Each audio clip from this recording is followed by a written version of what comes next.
श्री स्वामी समर्थ, जय जय स्वामी समर्थ. स्वामींचं नाव घेऊन आजच्या ह्या नवीन व्हिडिओला सुरुवात करते. वर्षभरात येणारे सण उत्सवांचा राजा मानल्या गेलेल्या दीपोत्सवाची सुरुवात वसुबारस सणाने केली जाते. भारत हा कृषीप्रधान देश आहे. येथे पशुधनाचे महत्त्व अनन्यसाधारण आहे. भारतीय संस्कृतीत गायीला मातेचा दर्जा आहे. ती पूजनीय मानली गेली आहे. तिच्या प्रती कृतज्ञता व्यक्त करण्याकरता वसुबारस या दिवशी गाय आणि तिचे वासरू यांची पूजाही केली जाते. यंदा एकादशीलाच वसुबारस साजरी केली जाणार आहे. वसुबारस म्हणजेच गोवत्स्य द्वादशी. यंदा सोमवारी म्हणजेच 28 ऑक्टोबर रोजी अश्विन कृष्ण एकादशीला वसुबारस आणि रमा एकादशी आहे. त्यामुळे यंदाच्या वसुबारसला अनन्यसाधारण महत्त्व प्राप्त झाले आहे. समुद्र मंथनातून 5 कामधेनू उत्पन्न झाल्या होत्या. त्यातून नंदा नावाच्या धेनूला उद्देशून हा सण साजरा केला जातो अशी मान्यता आहे.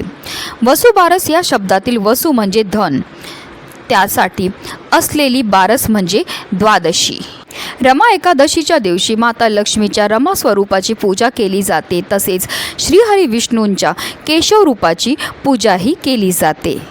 आणि म्हणूनच आपल्याला वसुबारसच्या दिवशी इथे ठेवायचे गाईच्या पायाखालची मुठभर माती. ही माती ठेवल्यामुळे आपलं 7 पिढ्यांचं दारिद्र्य तर नष्ट होणारच आहे, पण आपली कठीणातील कठीण इच्छाही पूर्ण होणार आहे. अतिशय प्रभावी असा हा उपाय. फक्त वर्षातून एकदाच आपल्याला ही संधी मिळते. म्हणूनच व्हिडिओ पूर्ण पहा. आणि जर तुम्ही माझ्या चॅनलवर नवीन असतील तर चॅनलला सबस्क्राईब करा आणि शेजारी बेल आयकनसुद्धा प्रेस करा, जेणेकरून तुम्हाला माझ्या नवनवीन व्हिडिओचं नोटिफिकेशन हे मिळत राहील आणि तुम्ही एक पण व्हिडिओ मिस करणार नाही. आणि कमेंटमध्ये श्री स्वामी समर्थ लिहायला अजिबात विसरू नका.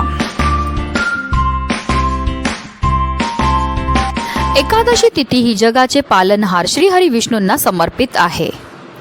धार्मिक मान्यतानुसार रमा एकादशीला श्रीहरी विष्णूंची आराधना केल्याने मनुष्याला सर्व प्रकारच्या सुखांची प्राप्ती होते. याशिवाय या व्रताच्या प्रभावाने घरात सुख समृद्धी नांदते. जो भक्त एकादशीला पूर्ण भक्तिभावाने व्रत आणि लक्ष्मीनारायणाची पूजा करतो त्याच्यावर श्रीहरी विष्णूंची कृपा राहते. पुराणांनुसार रमा एकादशीचे व्रत हे घरात कामधेनू गायीची सेवा केल्या जितके फळ मिळते तितकेच फळ देणारे आहे. तसेच रमा एकादशी ही चातुर्मासातील शेवटची एकादशी आहे. पंचांगानुसार अश्विन महिन्याची कृष्ण पक्षातील एकादशी तिथी 27 ऑक्टोबर रोजी सकाळी 5:23 प्रारंभ होईल, तर दुसऱ्या दिवशी म्हणजेच 28 ऑक्टोबर रोजी सकाळी 7:50 समाप्त होईल. आणि उदय तिथीनुसार 28 ऑक्टोबर रोजी रमा एकादशी साजरी केली जाईल. तर 29 ऑक्टोबर रोजी सकाळी 6:31 पासून सकाळी 8:44 या व्रताचे पारण हे केले जाईल. हिंदू धर्मामध्ये गाय, गंगा आणि गायत्रीला अनन्यसाधारण असं महत्त्व आहे. गायीचा जन्म हा समुद्र मंथनातून कामधेनू गायीच्या रूपामध्ये झाला होता. त्याचबरोबर माता लक्ष्मीचा जन्मसुद्धा समुद्र मंथनातून झाला होता. म्हणूनच गायीला माता लक्ष्मीचं स्वरूपसुद्धा म्हटलं जातं. गायीच्या शरीरामध्ये 33 कोटी देवी देवतांचा निवास असतो. गाय 11 रुद्रांची आई आहे, 8 वसूंची कन्या आहे, 12 आदित्यांची बहीण आहे आणि अमृतरूपी दूध देणारी आहे. जो व्यक्ती गोसेवा करतो त्याच्या सर्व इच्छा पूर्ण होतातच होतात, पण त्याला स्वर्गाची प्राप्तीसुद्धा होते. गाय स्वर्गात सुद्धा पूजनीय मानली जाते. साक्षात श्रीहरी विष्णूंनी सुद्धा आपल्या कृष्ण अवतारामध्ये गोसेवा केली होती आणि म्हणूनच त्यांना गोपाळ हे नावसुद्धा मिळालं होतं. गोसेवा केल्यावर आपल्याला आवर्जून गाईच्या पायाखालची जी मुठभर माती आहे ती घ्यायची आणि त्यापासून आपल्याला हा उपाय जो आहे तो करायचा. गाईच्या पायाखालच्या मातीला अनन्यसाधारण असं महत्त्व आहे, कारण जो व्यक्ती गाईला हाताचा स्पर्श करून प्रदक्षिणा करतो तसेच तिच्या चरणाखालील माती आपल्या मस्तकी लावतो त्याला पृथ्वी प्रदक्षिणेचे व सर्व तीर्थांमध्ये स्नान केल्याचे पुण्य हे प्राप्त होत असतं. एवढं महत्त्व आहे गाईच्या पायाखालच्या मातीला. वसुबारसच्या दिवशी गाईला हरभऱ्याची डाळ आणि गूळ खायला देण्याला विशेष महत्त्व हे दिलं जातं. बऱ्याच ठिकाणी पुरणपोळीचा नैवेद्यसुद्धा गोमातेला अर्पण केला जातो. आता तुम्हाला जे शक्य आहे ते करा. त्याचबरोबर तुम्हाला आवर्जून हिरवा चारासुद्धा गाईला खायला द्यायचा. आता गाय जर तुमच्या घरी असेल तर ही गोसेवा तुम्ही घरच्या घरी करू शकतात किंवा तुम्ही एखाद्या गोठ्यात जाऊ शकतात, गोशालेमध्ये जाऊ शकतात किंवा वाटेत कुठेही तुम्हाला गाय ही भेटणार आहे. गाईजवळ गेल्यावर सर्वप्रथम तिच्या दोन्ही पायावर आपल्याला पाणी हे अर्पण करून घ्यायचे, तिची आरती करून घ्यायची आहे. आणि त्यानंतर तुम्ही जर हरभऱ्याची डाळ आणि गूळ घेऊन गेले असेल किंवा पुरणपोळी घेऊन गेले असेल किंवा हिरवा चारा घेऊन गेले असेल तर तो आपल्या हातातनं गाईला खायला द्यायचा आहे. आणि त्यानंतर आवर्जून तिला थोडंसं पाणीसुद्धा प्यायला द्यायचं आहे. त्यानंतर आपल्याला हात जोडून मनोभावे गोमातेला आपल्या मनातली इच्छाही बोलायची. जर गाय स्पर्श करून देत असेल तर तिच्या पाठीवर आपल्याला हात फिरवून आपल्या मनातली इच्छाही बोलायची. आणि त्यानंतर गाईच्या पायाखालची आपल्याला मूठभर माती उचलायची आहे, पिशवीत घ्यायची आणि आपल्या घरी घेऊन यायचे. घरी घेऊन आल्यानंतर ह्या मातीला एका प्लेटमध्ये आपल्याला काढून घ्यायचं आणि त्यामध्ये तुमच्याकडे गंगाजल असेल तर थोडंसं गंगाजल टाका किंवा थोडंसं पाणी टाका आणि त्यापासून आपल्याला गोळे हे तयार करायचे. अगदी छोटे छोटे गोळे केले तरीही चालणार आहे. तुम्हाला ज्या आकाराचे बनवायचे छोटे मोठे तसे तुम्हाला बनवायचे आहेत. हे गोळे बनवताना आपल्याला निरंतर ओम नमो भगवते वासुदेवाय नमः या मंत्राचा जप करत करत गोळे हे तयार करायचे. आता तुम्ही सकाळपासून संध्याकाळपर्यंत कधीही हा उपाय जो आहे तो करू शकता. गोळे बनवल्यानंतर ते छान थोडेसे आपल्याला वाळवून घ्यायचेत आणि रात्री झोपताना आपल्याला ह्याचा उपाय जो आहे तो करायचा आहे.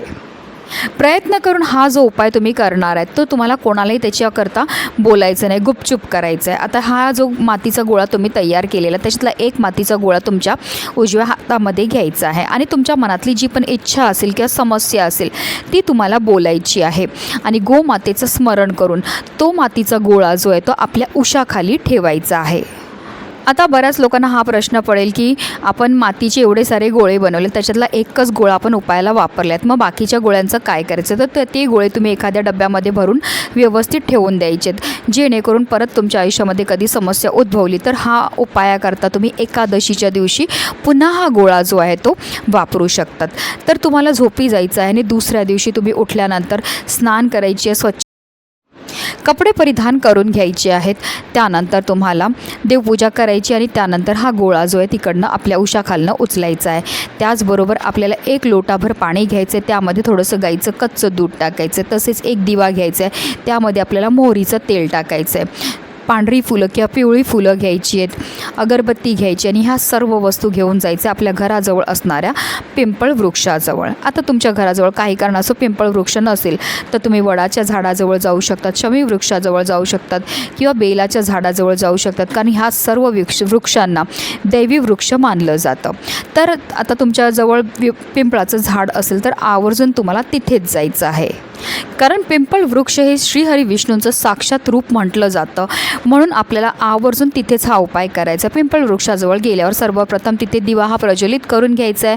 हळद, कुंकू, अक्षदा, धूपदीप, अगरबत्ती दाखवून घ्यायचे. फुलं घेऊन गेले असतील तर ती अर्पण करायचीत आणि जे जल आपण घेऊन गेलेले आहेत ते सुद्धा आपल्याला पिंपळ वृक्षांच्या मुळांना अर्पण करायचं आहे. पिंपळ वृक्षाला आपल्याला एक प्रदक्षिणा मारायची. प्रदक्षिणा मारताना आपल्याला ओम नमो भगवते वासुदेवाय नमः या मंत्राचा जप हा करायचा आणि त्यानंतर हा जो मातीचा गोळा आहे तो आपल्याला आपल्या उजव्या हातामध्येच ठेवून ह्या सर्व सेवा ज्या आहेत त्या करायच्यात. एक प्रदक्षिणा मारून झाल्यानंतर आपल्याला हा जो मातीचा गोळा आहे तो पिंपळ वृक्षाच्या मुळांमध्ये अर्पण करायचा, म्हणजे तिथे जी माती असते तिथे आपल्याला तो अर्पण करायचा. अर्पण करताना आपल्याला आपल्या मनातली इच्छा किंवा तुमची जी पण समस्या असेल ती बोलायची आहे. अतिशय चमत्कारिक असा हा उपाय केल्यामुळे आपली कितीही कठीणातील कठीण इच्छाही साक्षात श्रीहरी विष्णू पूर्ण करतात.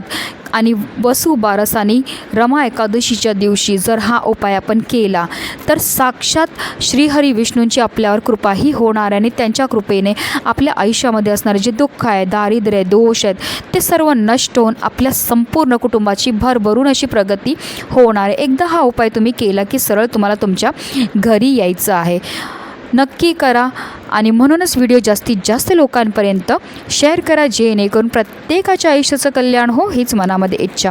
श्री स्वामी समर्थ. जय जय स्वामी समर्थ.